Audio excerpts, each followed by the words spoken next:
Զելայնակիցներ, մշտապես ասել եմ և հիմա էլ կրկնում եմ, բյուջեն զուտ ֆինանսական և առավել ևս հաշվապահական փաստաթուղթ չէ, այն արտահայտում է կառավարության քաղաքական առաջնահերթությունները և ամրագրում է, թե կառավարությունը որքան գումար է պլանավորում հատկացնել իր ծրագրում նշված խնդիրները լուծելու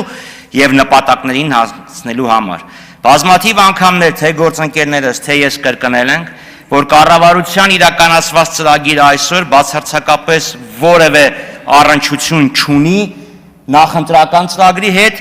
և մեծամասնության կողմից հաստատված կառավարության ծրագրի հետ, առնվազն Արցախի անվտանգային և արտաքին հարաբերությունների հարցերում։ Սա մասին շատ ենք խոսել և էլի կխոսենք։ Սակայն նշեմ, որ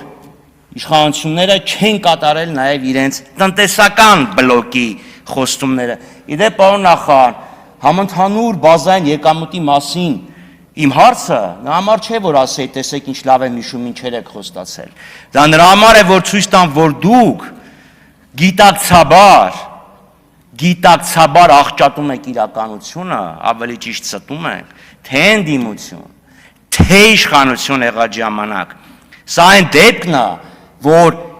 կեցությունը չի որոշում գիտակցությունը, եթե անազնվությունը էության մի մաս է։ Ինչևէ, անդրադառնանք այս կառավարության տնտեսական քաղաքականությանը։ Հիշեցնեմ, որ կառավարությունը խոստացել էր գիտելիքահենք և նորարարական տնտեսություն, կառավարության ծրագիր H22։ Հիշեցնեմ, որ 22-23-24 թվականներին մեր տնտեսության առաջատար և ամենաարագ աճող ճյուղը մեծածախ և մանրածախ առևտուր, ավտոմեքենաների և մոտոցիկլետների նորոգումն էր։ Համապատասխանաբար հնա 11, 12, 13.6%, հիրավի գիտելիքահենք ճյուղ, առնել ծախել կամ դզել փչել։ Մոգական է։ Իդեպ 25 թվականի առաջին կիսամյակում այս նորարար և գիտելիքահենք ճյուղը կազմում էր մեր հնա 14.4%-ը։ 23 թվականին Հայաստանը շախ և մատ հայտարարեց ամբողջ աշխարհին, մեկ տարվա ընթացքում 23.6 անգամ մեծացնելով ոսկերչական արտադրությունը։ Ոսկերչությունը պեռաշկի թխելչի տիկնայք և պարոնայք, 24 թվականին Հայաստանը սկսեց ոսկի արտահանել, շատ ոսկի, մոտ 10 տոննա, քլոնդայքն էինք դարձել։ Բայց 24 թվականից Ռուս-Ուկրաինան երրորդ եռամսյակից են։ Ռուս-ուկրաինական հակամարտությամբ պայմանավորված արտածին բարենպաստ գործոնների ազդեցությունը սկսեց նվազել։ Պատահական չէ, որ 22-23 թվականների համապատասխանաբար 12.6 և 8.7% բարձր աճից հետո 24 թվականին մեր տնտեսական աճը ընդամենը 5.9% էր, իսկ 25 թվականին սպասվում է 5.2% աճ։ Իդեպ նշեմ, որ անցյալ տարի այս օրերին կառավարությունը 25 թվականի համար խոստանում էր 5.6%։ Հիմա 0.4%-ային կետով նվազեցրել են։ 26 թվականի համար կանխատեսվում է 5.4%, 5.4%։ Նախորդ տարի կանխատեսում էիք բյուջեի ուղերձն այ, պարոն Հովհաննիսյան։ Նախորդ տարի կազմում էր 5.5% կանխատեսումը։ Այսպիսով մեր նորմալ պայմաններում, երբ չկան արտածին գործոններ, մեր տնտեսական աճը 5.2-ից 5.4% է։ Հիշեցնեմ, որ կառավարությունը խոստանում էր տարեկան միջին աճի նվազագույն մակարդակ 7%, իսկ բարենպաստ արտաքին տնտեսական պայմաններում 9%, կառավարության ծրագիրը նույնն է։ Մենք 2 տարի 9 ամիս ունեցել ենք բարենպաստ արտաքին պայմաններ։ Դա վերացավ 5.2-5.4։ Բայց ախր նորմալ պայմաններն էլ նորմալ պայմաններ չեն։ Տնտեսական աճն ապահովել է խիստ բարձր արտաքին պարտքային բեռի պայմաններում։ Տարեվերջին սպասվում է, որ պետական պարտքը կկազմի 5 տրիլիոն 820 միլիարդ դրամ։ Այսօրվա դոլարի կուրսով 15 միլիարդ 232 միլիոն դրամ։ Պարտքն հարաբերությունը 52.9, 26 թվականին 569 միլիարդ։ Եվ ինչի համար, 5.2-5.4%-ի համար, կասեք բան աղկինում, սենց, նենց, համաշխարհային բանկի ուրեմն Հայաստանի երկրորդ համակարգային ախտորոշման զեկույց H18 2000-ից 2008 թվականներին միջին տարեկան աճը կազմել է 11%։ Այստեղ կառավարության ներկայացուցիչը քաղաքական մեծամասնությունը համոզում են, որ պարտքը վատ բան չէ, այն նպաստում է տնտեսական բարձր աճին, բարձր վարկաժանության ապացույց է, ֆլան, ֆստան։ Ես փորձեցի հասկանալ, եթե պարտքը զտենք, ինչքան կկազմի մեր տնտեսական աճը, չկա այդ պարտքը։ Պատասխան չունենք, գիտեք, պարոն Սուքիասյան, իմ ընկալմամբ մոտավորապես նույն հարցն էլ ձերն էր։ Այդ պարտքը մեր տնտեսության վրա ինչ դրական ազդեցություն ա ունեցել։ Չկար այդ պատասխանը։ Հիմա ես միշտ բյուջեն, էլի ընտանեկան բյուջե օրինակով եմ վերցնում։ Պատկերացրեք, ընտանիքը հայրը կամ մյուս աշխատող ծնողները X գումարի աշխատավարձ են ստանում, դա որոշակի բարեկեցություն է ապահովում։ Ավելի լավ սնունդ, մի քիչ ավելի լավ հագուստ, միգուցե ավելի գեղեցիկ կահույք, բայց դա վերցնում է տոկոսով, հետո տոկոս է վերցնում, պարտք է վերցնում։ Պարտք որ վերցնում ես լավ է, ճաշը համեղ է, բայց այդ պարտքը տալու ես, հետ ես տալու, հետ տվածն ավելի շատ, թե այն մի քիչ ավելի լավ ապրելը, որը ապահովել է պարտքի միջոցով։ Չկար այդ պատասխանը, չկար, սելի այնակիցներ։ Ուրեմն գալիք տարվա ընթացքում ֆինանսական կառավարությունը պարտքի մարման եւ սպասարկման վրա վճարելու է 1 տրիլիոն 53 միլիարդ դրամ։ Այդքան գնալու է ընտանեկան բյուջեից։ 1 տրիլիոն 53 միլիարդ դրամ։ Շատ է, քիչ է։ Մենակ պարտքը 432 միլիարդ է, ներողություն, տոկոսը։ Այսինքն 629.8 մայր գումարի վրա 432 միլիարդ տոկոս։ Համեմատության համար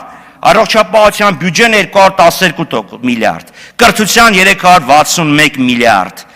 կենսաթոշակները հանած սոցիալական ծախսերը 315 միլիարդ։ Եվ դա համար ինչի եք զարմանում, որ համաշխարհային բանկի նույն հաշվետվությունը 155 էջ ամբողջը չեմ տպել։ Նշում է, որ Հայաստանում կրթությունն է վիճակի չի, որը կարող է լինել, առողջապահությունն է վիճակի չի, որ կարող է լինել, տնտեսությունն է վիճակի չի, որ կարող է լինել, որովհետև պարտքը վերցնում եք եւ ոնց եք ծախսում եք նենց, որ 19 թվականին Վրաստանից ավելի բարձր հնա ունեցող պետությունը 25 թվականին Վրաստանից ավելի ցածր մեկ շնչին ընկնող հնա ունի։ Ստեղ էս հարցը տալիս են Ֆինանսների նախարարն ասում է Վրաստանը Ռուսաստանի հետ սահման ունի։ Դահլիճից ինչ որ մեկն ասում է Վրաստանը ծով ունի։ Ստեղ են ասում որ նալլա քեզ չար սատանա։ Այդ սահմանը Ռուսաստանի հետ երեք առաջացավ, թե Սևծովը թազակցած գյոլա, նոր առաջացավ, 19 թվին չուներ։ Հայաստանը մեկ շնչին ընկնող հնայով տարածաշրջանի Կովկաս եւ Կենտրոնական Ասիա հետնապահ է 12.5 հազար է այնտեղ մեկ շնչին ընկնող։ Հիմա սիրելի հայրենակիցներ, լավ, պարտքի մյուս մասին կանդրադառնամ հետո։ Իշխանություններն ասում են, գիտեք, մեր միջին աշխատավարձը բարձրացել է։ Մեծ թվեր են ասում, այս միջինը 2020 թվին եղել է 203, 1268 դրամ, 25 թվականի առաջի կիսամյակում 313,000 դրամ։ Միջին բառը, որ ասում ես, այն տպավորությունն ա, որ մեջտեղն է, մոտավորապես կեսը քիչ է, մոտավորապես կեսը շատ է։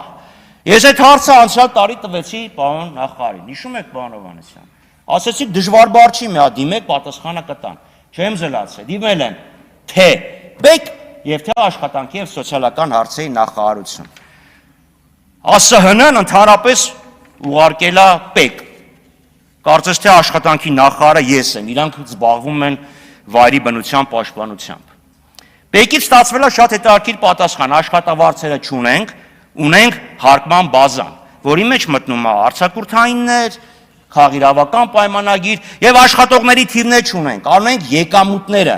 Այսինքն ես այս տարվա կտրվածքով 4 աշխատող եմ, որտեղ ես աշխատավարձ ստանում եմ այստեղից եւ 3 բուհերում դասավանդելից։ Ես 4 քաղաք իրավական պայմանագրով հարգելիս ունեմ այդ իրավունքը։ Ինչևէ 2025 թվականի առաջի կիսամյակում սիրելի հայրենակիցներ, Մեր բնակչության 75%-ը միջին աշխատավարձից ցածր է ստանում։ Հասկանում եք, բա ուր եղավ կեսը, միջինը։ Իշխան կառավարությունը այսօր չունի աշխատավարձի մեդիան արժեքը, թե մեջտեղի աշխատավարձը ինչքան է։ Չունի ավելի հաճախ հանդիպող արժեքը, բա դուք աշխատանքի շուկայի մասին ո՞նց եք դատողություն անում, պարոնայք եւ տիկնայք։ Ուրեմն, մինչև 100,000 դրամ ստանում է 176,000 մարդ, 100,000-ից 200,000 դրամ 277,000 մարդ, 200-ից 300,000 119,647, այդ միջին աշխատավարձով ում եք խաբում։ Հիմա լավ, ես կարող եմ պարոն Սիմոնյան 2 րոպե վերցնել։ Չէ, 4 րոպե շատ է։ Հիմա վերցնենք պարտքի մակարդակը ընտանեկան մակարդակում, ընտանիքում։ Սիրելի հայրենակիցներ, երբ այս իշխանությունը ստանձնեց կառավարությունը 17 թվականին, ուրեմն անհուսալի վարկեր ունեցող մինչև 250,000 դրամ անհուսալի վարկեր ունեցող քաղաքացիների ֆիզիկական անձանց թիվը 47,670 մարդ էր։ 47,000, հեսա կենտրոնական բանկինն է, կարող եմ նվիրեմ։ Գիտեք ինչքան է կազմում 25 թվականին 25 թվականի հոկտեմբերի 1-ին 136,511։ Շնորհակալություն, պարոն Այդ դա բարեկեցության ամենապարզ ցուցանիշն է։ 130 Դե լավ, դե չի կարելի անտուտ ներողություն ասել։ 4 րոպե եք ասում ես։ Դե կատա կարացից բոլորը լուրջ ընդունեցին։ Դե ամրամի դեպք Հաջորդ ելույթի համար Համբարձում Մաթևոսյան համեցեք պարոն նախարար, խնդրեմ։